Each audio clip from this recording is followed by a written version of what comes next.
Okay, today we're looking at soybean futures, the November contract, and we're applying the square of 144 to the top here. We anchor from the September 2012 high, and then this square, the initial square you can see here, is started from that corner, and then it drops all the way down here. And you might wonder, how do you get that level 343? What we do is we take the one by one, we apply a price unit, or if you will, a scale of 10 points per month. And what that does is it defines the scale of this line here. It declines at a rate of 10 points per month. And that would be, to complete the square in time, you'd have to go 144 months. So 144 times 10, that's 1440. Down from the high, or 343. So 1783 minus 1440 gives you 343. That's the bottom of the square in price. And of course, the completion of the square in time would be 144 months over, or 12 years. So it just so happens, Gann, his big numbers were 90, 144, 45, etc. So a square of 144 is just a cycle, if you will. And what we're saying is that from the high to this low here, September would be 144 months.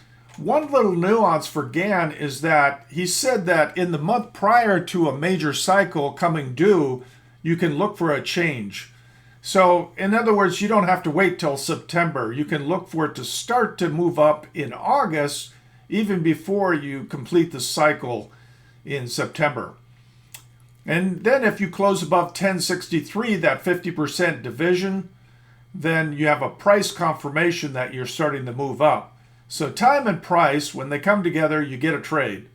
And the fact that we sold off into this cycle, the completion of the square in time, is all the more powerful. That means you have a little more confidence that, hey, it's going to turn up. But you still need to confirm it. So 1063 would be a big level. There are other levels we're watching. If you want to see the complete report, you just go over here to our website, hit this shop button, try it out for a month or 3 months, see how you like it. If you don't like it, you don't have to continue. But if you do, obviously we want to keep you happy. We will cover whatever markets you're interested in, not just soybeans, but coffee, a whole range of commodities.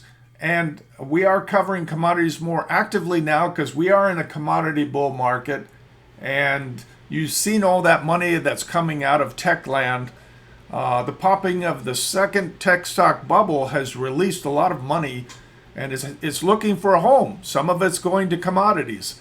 So that's partly why I think you'll see a big move up in soybeans. Now, I'm not telling you to buy or sell soybeans. This is strictly educational. Do your own research. There's always risk when you trade. You can lose money pretty easily.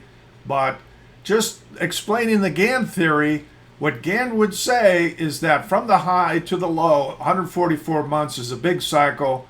And if you sold off into that cycle, the odds are that you're going to rally coming out of it. But again, nothing is ever bulletproof. You can always lose money in the market. So trade with a stop loss, and know that there are key levels I'm not talking about here in this little short video. That's why you want to subscribe, so you can get that complete report on soybeans. Help us out, hit the like button, subscribe to the channel, and notify you when new videos come out. It helps us a lot. So thanks for your time.